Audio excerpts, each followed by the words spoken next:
Put your hands together for Lord Hague.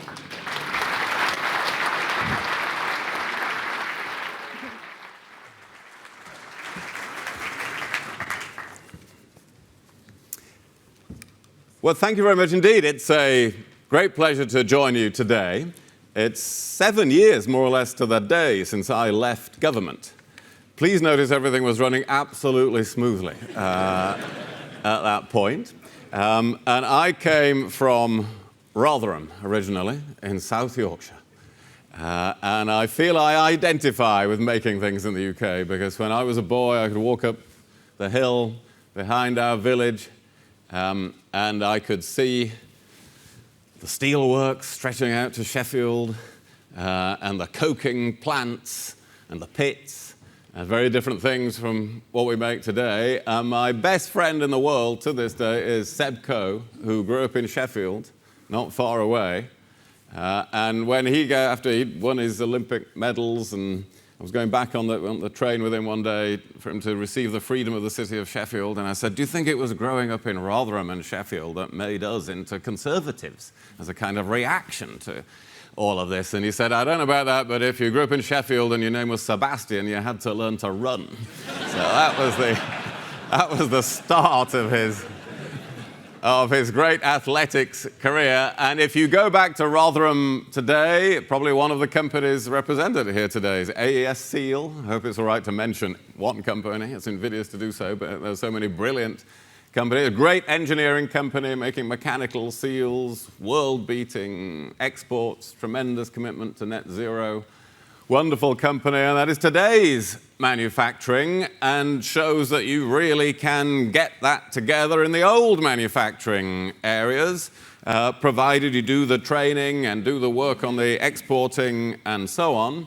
But the background to that, of course, now is very difficult world events. And I'm sorry, some of this is going to be a bit grim, and I'll try to throw something in a tiny bit optimistic towards the end, so prepare yourselves. What we're seeing in the world today, what's happening in Ukraine, is a contest about how power and prosperity works in the 21st century. In our view, the Western view, prosperity comes from an interdependent, globalized world, and the power in it comes from setting the rules of the interdependent world. And we've been very good at doing that. But in the Putin view of the world, prosperity does not come from interdependence. It comes from making sure some other people are dependent on you for something. And power comes from the control you then exercise over that dependence. And that, in a way, is the contest that is going on now. And I had quite a few meetings with Putin when I was Foreign Secretary. And I'll tell you about a couple of them because they illustrate the point. The first time I ever met Putin was at the Kremlin. This would be 2011. At a small table. This was when you were still allowed to breathe on him without him thinking that he would die if any germs got anywhere near him. So David Cameron and I sat at a small table opposite Putin. And everything he does shows he is in control. He arrives late and controls the timing. He dismisses some of the officials and controls who is there. He tells everybody where to sit and controls all of that. And then he sat in front, and he had this big pile of file index cards in front of him, which he showed his control by throwing some of them away. So there were all these topics his officials prepared, and he was showing, I don't have to raise that. You know, first one, world peace, chuck that one away. There was one on something like consular cooperation, throw that one away. Who's put that in front of me? Then he gets to the one about gas. Now we're talking. And so, of an hour and a half's meeting, more or less, an hour and a quarter was him trying to sell us gas. And he had this all worked out. We were a new government in Britain. This was the moment to connect us up to a pipeline. And he had it all worked out. We could have 5-year contracts, we could have 10-year contracts, very reliable supplies, one trusted supplier. He was going to have a pipeline coming down the Baltic, somehow then coming across the North Sea. It was even going to come up in Yorkshire to please me. He had this all worked out. And David Cameron and I looked at each other and thought, this is not a very good idea.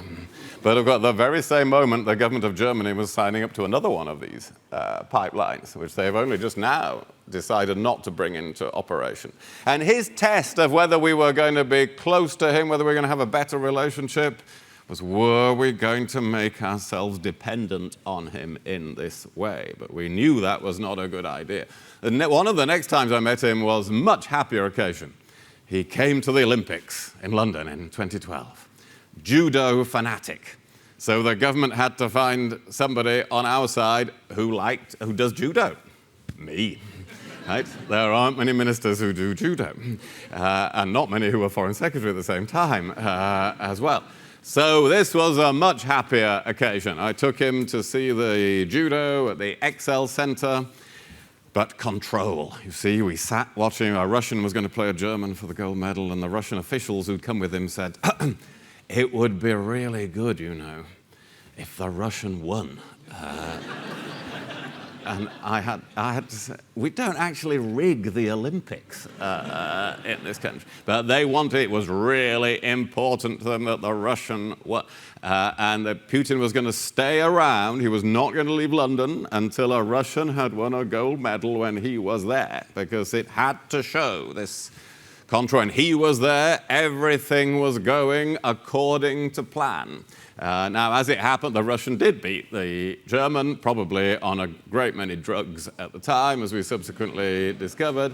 We all had champagne. He flew back home happily. He was in control. And this is the background to what you are seeing now.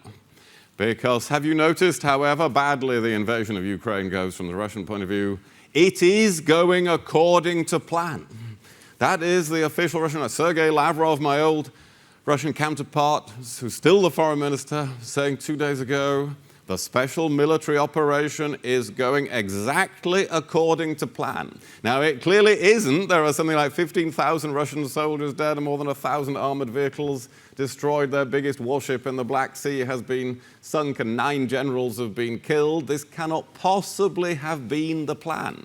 But they have to say, it is all going according to plan. Because a dictatorship, the vulnerability of a dictatorship, is you have to show all the time you're in control. Any chink in that is going to bring down the entire system. You have to be infallible. You have to get all your judgments correct. And this is a rather grim backdrop because of what it means will happen next. Of course, people in the business world often think, rational people often think, well, these two sides are fighting themselves to a standstill.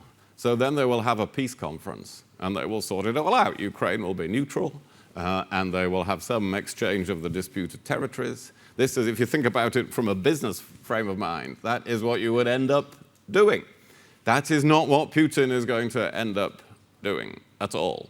We are thinking of that from that point of view of the interdependent world that has rules. But he will be thinking of it of dependent clients where he makes up the rules. And there is no way he is going to come to a peace agreement with a surviving nation of Ukraine where they actually write down agreements with each other for living in long-term cooperation and peace. He will have to have a situation where they're still dependent on his goodwill not to start another war. And so his reaction, plan A has already failed, plan B has already failed, they're now on plan C and it's not going very well. Plan D, if he has to have it, will unfortunately be a greater mobilization of Russia to fight a greater war against Ukraine. That is much more likely than a peace agreement. I'm very sorry to say that, because it means that the outlook is more suffering and more dreadful consequences for the people of Ukraine and more war crimes, and it's not good for the world economy either. Now, of course, the good news is this could have been worse. This could have been if the Ukrainians had collapsed and not shown such leadership and ingenuity and morale in fighting so hard against the invasion of their country. The world would be in a worse state because it would have shown that force can triumph, and that different view of how power works in the 21st century would be on its way to success. But the bad news is that this has brought a permanent change in world affairs. It is not like putting sanctions on Iran, where we say there's sanctions on you until you stop your nuclear program, and then we lift the sanctions. That is not going to happen in this case. The sanctions on Russia are a new way of life, not a temporary measure. The geopolitical boundaries and behavior are redrawn much more than 9/11. So this is the biggest inflection point in geopolitical events in this century so far. And now that Russia has invaded its neighbor and tens of thousands of people have been killed and war crimes have been committed, it is not possible to reassemble the world as it was before the 24th of February, only 2 and a bit months ago. Now, this then has a huge impact on many trends in the world going forward, on at least 9 if you've got your notebooks out, but of course there are many different ways of defining these things, and most of them are in a negative direction. One is a bigger economic slowdown in the world. And that will bring a tough time for elected governments in all the elections coming up across democratic countries the next couple of years. Also, though, much more seriously, acute crisis in some countries. Look at Sri Lanka at the moment, admittedly with catastrophic mistakes by its own government as well. But now the entire government resigning, very serious crisis in food and energy supplies in the country. Real serious risk of popular disorder. We're likely to see, with rising dollar interest rates as well as high food and energy prices, some developing countries get into a serious debt crisis, and that is without a functioning G20 that can then act to help them out. So number one is a deeper economic slowdown. Number two, which has opportunities in it, is the beginnings of an energy strategy of the Western world. The United States is actually arranging LNG shipments into Europe from the rest of the world to facilitate a change of European energy strategy and less dependence on Russian oil and gas. We couldn't have spoken 3 months ago of an energy strategy of the Western world. But we can begin to now, and that means there is going to be more attention, more investment on every other form of energy except Russian oil and gas, from nuclear to solar to onshore wind, offshore wind, everything. There is going to be more attention on that in the Western countries. The third trend is that this will be followed by a critical minerals strategy of the West, only coming now in individual countries, but it will come on a more coherent basis. Controlling the supplies that are critical to national security is becoming more important to more countries. At the moment, arms dealers around the world are all trying to buy up the critical components of drones, not only for their own clients, but to deny them to the other side. And that soon gets into the critical minerals that make those components. And as we look to the net zero future, countries will have to assure their supplies of the cobalt and the nickel and the lithium that is vital for new technologies. No way is the Western world, having been caught out by being dependent on Russian oil and gas, going to find itself in 10 years' time wholly dependent on China for the processing of rare earths. So the critical minerals strategy of the West is on its way. It's not, you don't find ministers talking about it yet, but it's going to come. Fourth trend is the revitalization of alliances. We can see this in Finland and Sweden about to join NATO, which is a geostrategic transformation in the continent of Europe. But you can also see new lines of technological and industrial cooperation. The alliance, the AUKUS alliance between Australia, the UK, the United States, which has started around nuclear submarines, is now already turning into about hypersonic missiles, because development of those is of vast importance now in world affairs. Russia has used hypersonic missiles on 1 or 2 occasions in this conflict.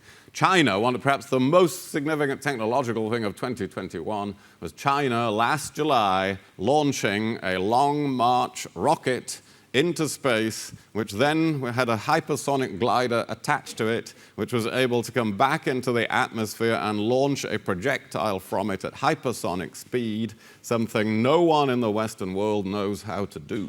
And so the race is on. in the hypersonic technology. Fifth trend relating to that is higher defense spending, with Germany soaring in defense spending, Australia going up 30%, Japan by 100%, Sweden by 30%. Vast amounts of money are about to flow into defense. They don't necessarily know what to spend it all on.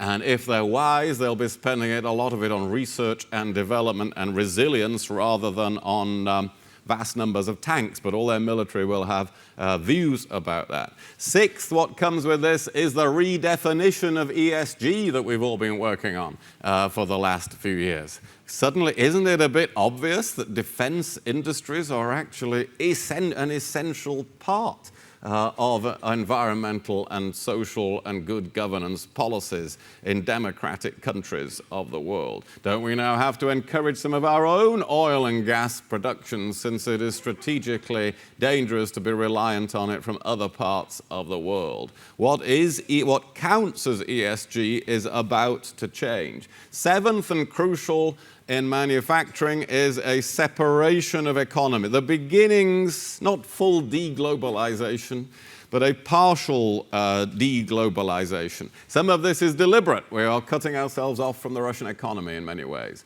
The United States government is now working with the manufacturers of the equipment needed to make semiconductors to ensure that China can buy equipment but not the most advanced forms of the equipment. This is deliberate moves by government to disintegrate economies to some extent.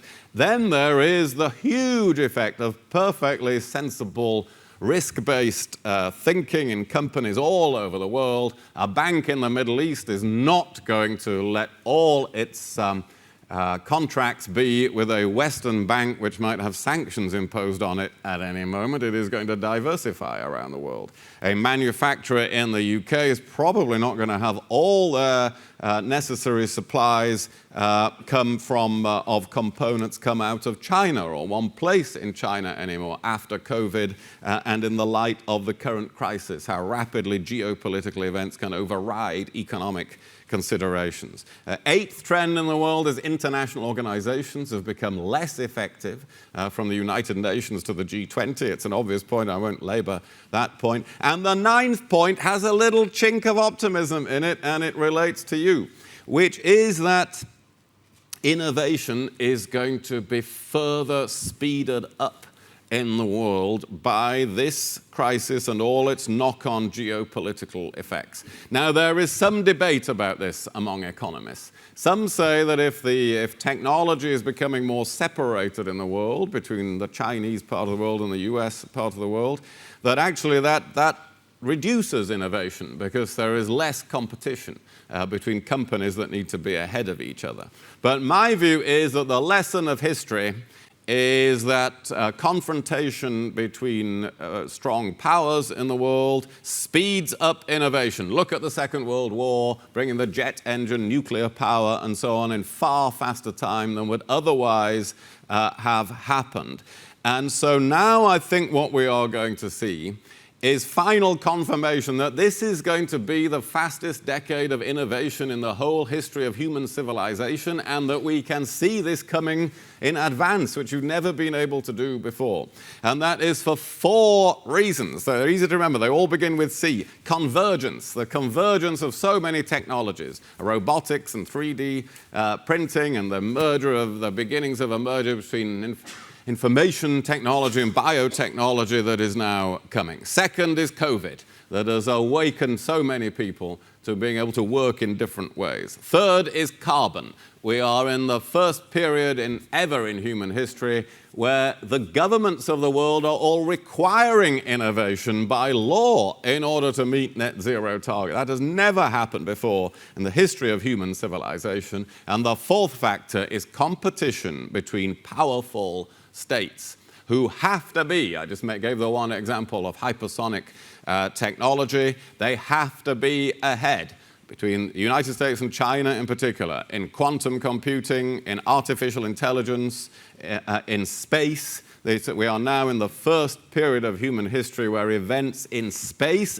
affect events on Earth, particularly the military calculations that are made on Earth, and they cannot afford to be behind. And if you can't afford to be behind, and international organizations are no longer able in this geopolitical environment to reach agreements on limiting any of these things, it will remain the Wild West up in space. There will be no agreement in the world on AI-enabled weapons. There will be no new nuclear arms limitation treaties. And if there are no such agreements, but you have to stay ahead, well, you have to accelerate.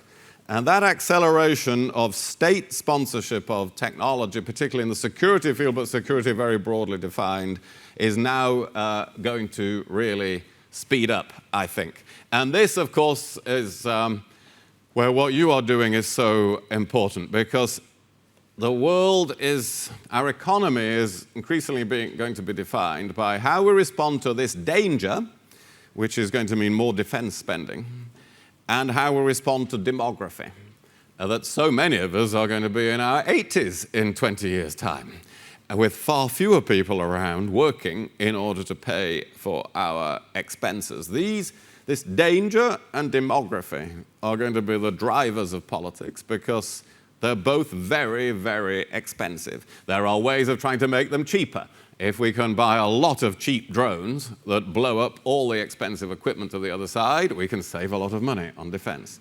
If we can turn around our health systems so that we persuade people, we help people not to become obese, rather than paying for treatments for 20 years of their lives of all the things that happen to them when they do become obese, well, then we could save a lot of money on healthcare. But these will always be a struggle. So paying for danger and demography is going to be very expensive. Governments will have to keep raising taxes, and they won't be able to pay for those things without growth. And that brings us to the UK's situation, and the very important question for our economy, which is, what is the competitive advantage of the UK? After Brexit, I was against Brexit. I mean, I was a Eurosceptic. I was a Remaino-skeptic. I was a skeptic about the European Union, but I was even more skeptical about pulling out of it. And we won't go over that argument. It has happened. But now, after Brexit, what is the competitive advantage of the UK? Some people might have thought it was going to be lower tax. Well, it isn't. Taxes are going up for perfectly understandable reasons after COVID, and to pay for danger and demography, as I've just mentioned. Some people thought it was going to be, we were going to be Singapore on Thames. We were going to have lower standards of some sort across it. Well, we're not. There is no political demand for that, and nobody is really proposing it. Some people thought we were going to have much freer trade with the rest of the world. Well, there are some advances in free trade agreements, and if there can be one with India, that will be great. And new clauses of digital trade in new free trade agreements are very good, and the one with Australia is very good, but that isn't going to be a revolution. Really, the competitive advantage of this country relies on bringing together innovation, talent, and capital in the sort of industries that are so crucial in that decade of innovation happening in the world.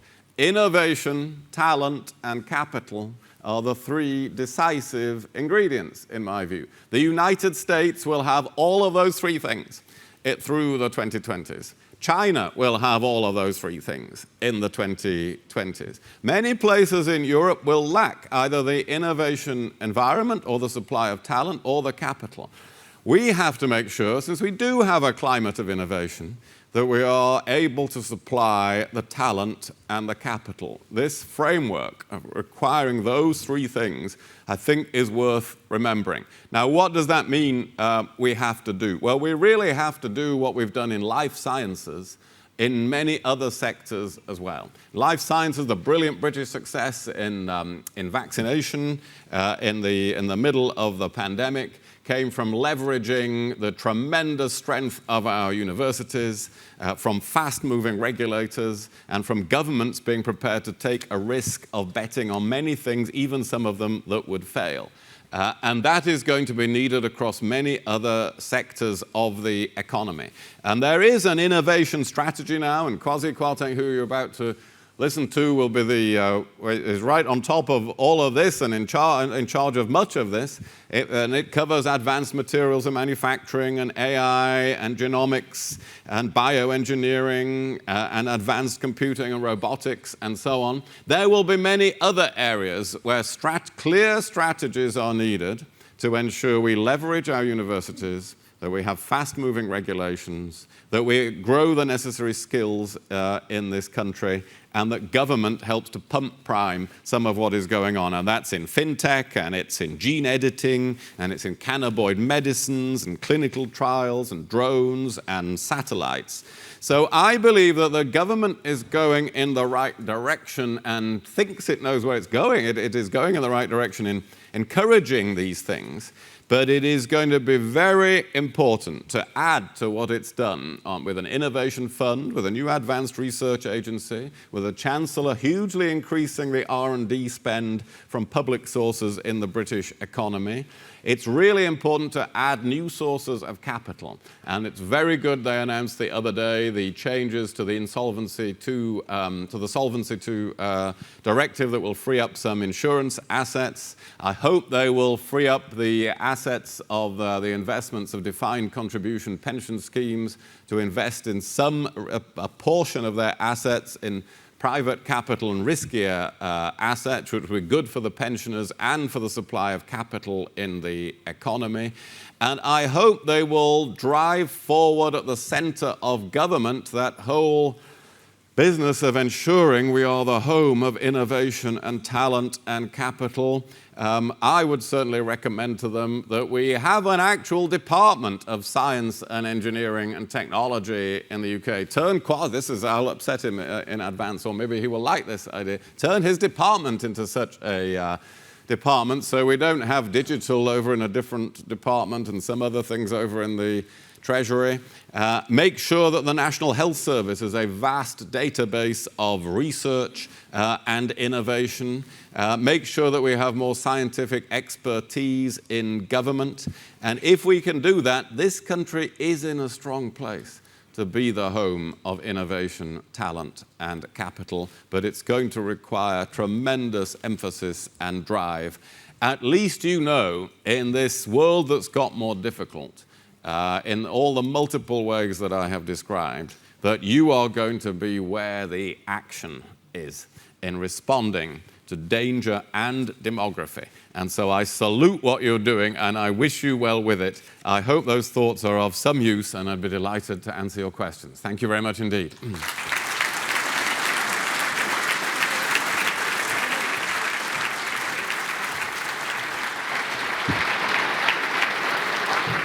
Thank you very much.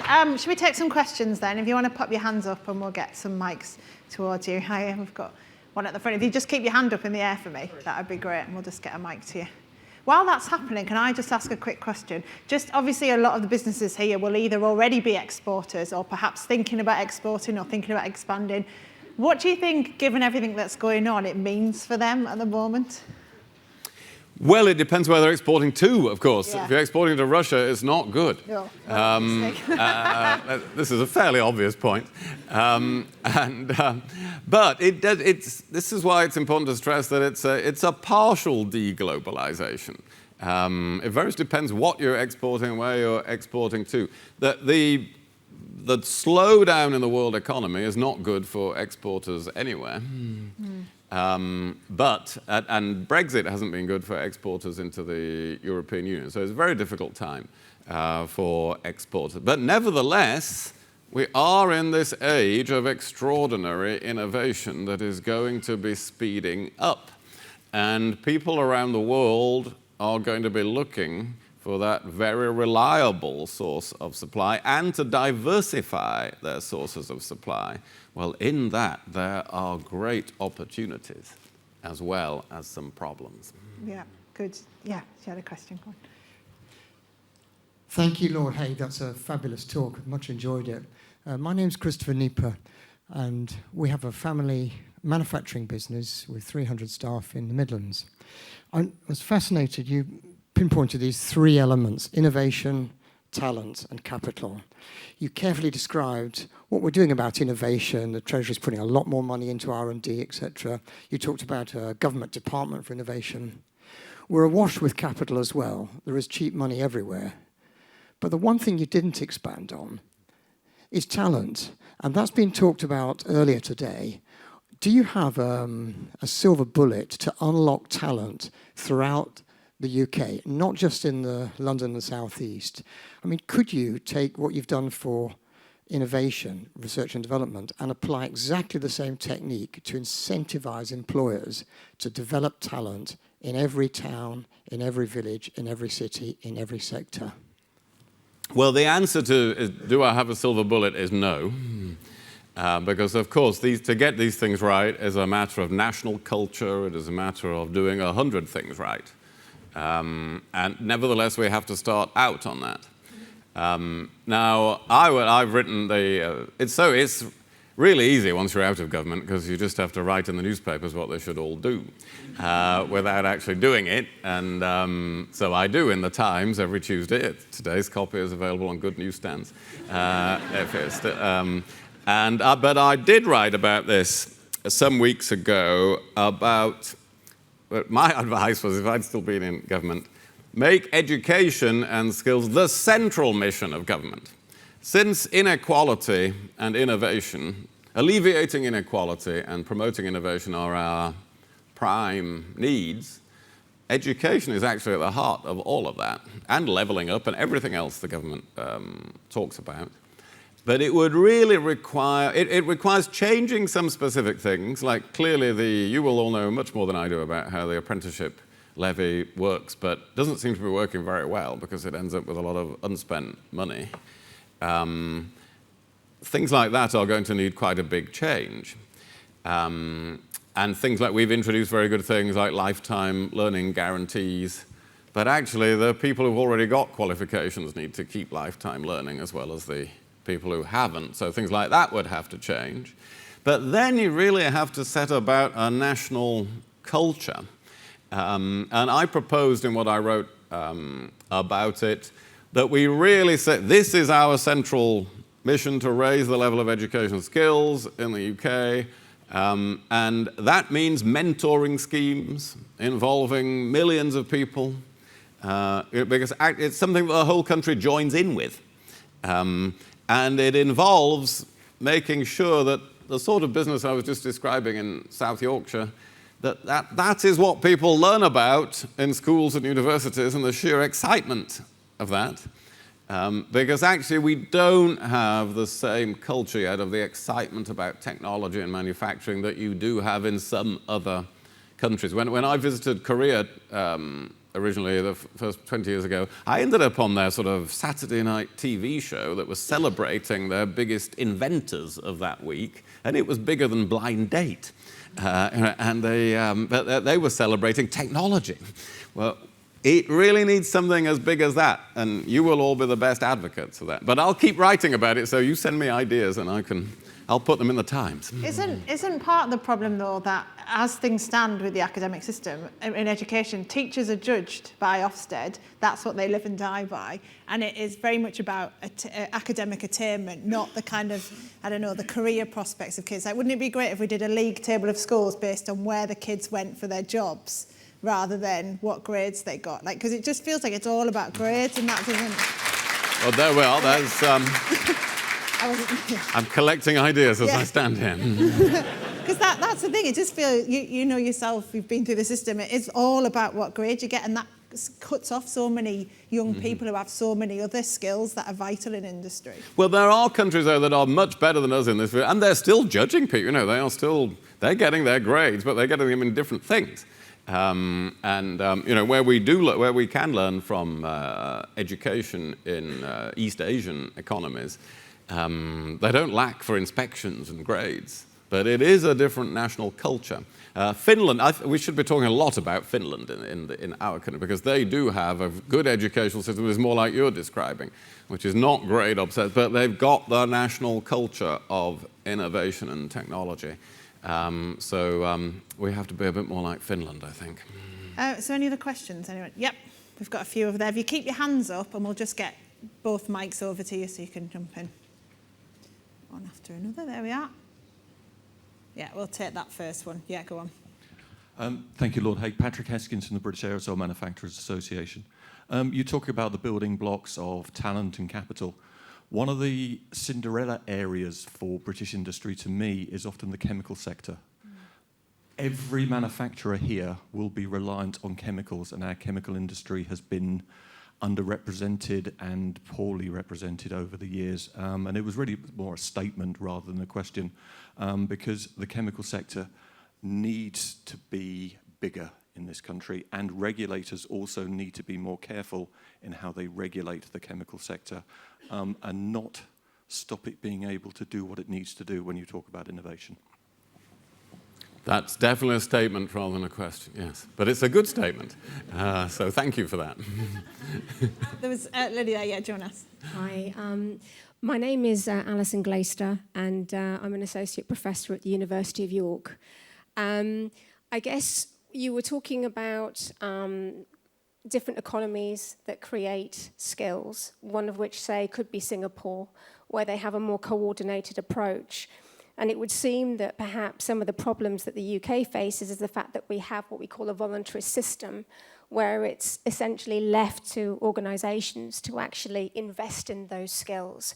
So my question really would be ultimately, would you be an advocate for greater sort of regulation and state involvement in terms of deciding where we compete, how we compete, and the infrastructure that you actually put in place to enable that to happen?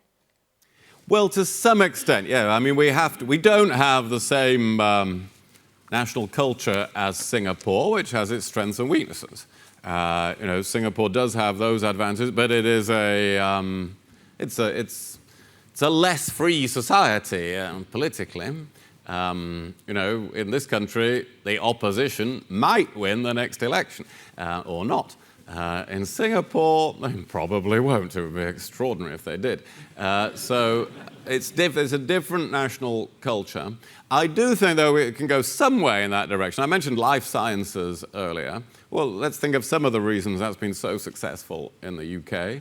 Partly because there's been support at Oxford University to have a major centre on vaccination and immunology all the way back to 2005. That proved to be a very far-sighted decision. And then you get in around about 2012, in the government that I served in, the decision to be the first country that would make sure we decoded 100,000 genomes. But the government's expenditure on that and leadership on that has then created the situation in which now there must be, 150 to 200 companies in Britain that are all based around genome sequencing. And we've become leaders in that. So that wasn't the government saying firms A, B, and C are going to be allowed to succeed, or everybody in this country has got to do this. But it was saying, well, we will launch something that will then everybody else will be able to ride on the back of. That's why I think the being able to use the full power of the data of the NHS is going to be really important in pharmaceuticals and life science. We've got a very rare asset there in the world. So I think the government can open up sectors without actually deciding everybody's got to go into it. So it's similar but a bit different from Singapore. There's a question at the back. Yeah. Hi, sorry, this might be a stupid question. You referred to like 3 areas: capital, innovation, and talent, being what's the future's going to look like. To what degree does the current setup of how government run, the government set up, make sense to that future? For instance, should the Department of Immigration be sat in the Home Office, not the Business Department? Well, you can, it's not at all a stupid question. It's, there are many different ways of redrawing how you can structure the government. The first thing to say is always be careful about changing it, because changing it is a substitute for doing anything for a while. And you've seen government departments be reorganized where There's some of this happening now I think in the merger of the Foreign Office with the Department for International Development. There's about 2 years of argument goes on about pay scales and who's sitting where and who's taking whose job and so on. So you really don't want this to be an endless process. The best way to make government work is to take what you've got in front of you and make it work. Otherwise, it's too late. Sometimes, though, you can see there's a really good case for a long-term change. And I said, given if we're right about the future of world affairs, and that we are entering the fastest decade of innovation in the whole history of human civilization, then actually having a department that brings all that together probably is a good idea. So I'm making a bit of an exception there to my rule of don't fiddle with it all. The rest you can fiddle with endlessly. And yes, you could move immigration, but then, you could imagine all the long arguments about that. So I would just choose your 1 or 2 priorities on this would be my advice, rather than try to redraw the whole thing. I've got a question at the front. Are we all right? Oh, and you've got one there. We'll take that one and then yours. Yeah, great. Hi there, Lord Hague. My name's Richard Curry. I work at Swansea University on sort of circularity and that sort of thing. We're trying to build a big centre down there to be a world first in terms of circularity and recycling steel, other metals and materials as well. The question I have is it's a money question. So I'm already concerned, obviously, with the energy crisis. Maybe we're moving very fast to renewables.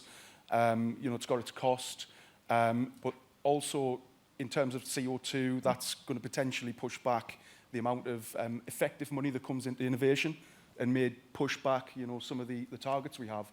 What you mentioned about, obviously, the Russia situation and keeping ahead of technology with war, we've probably got a similar situation in terms of energy and inflation that maybe Russia and China don't have.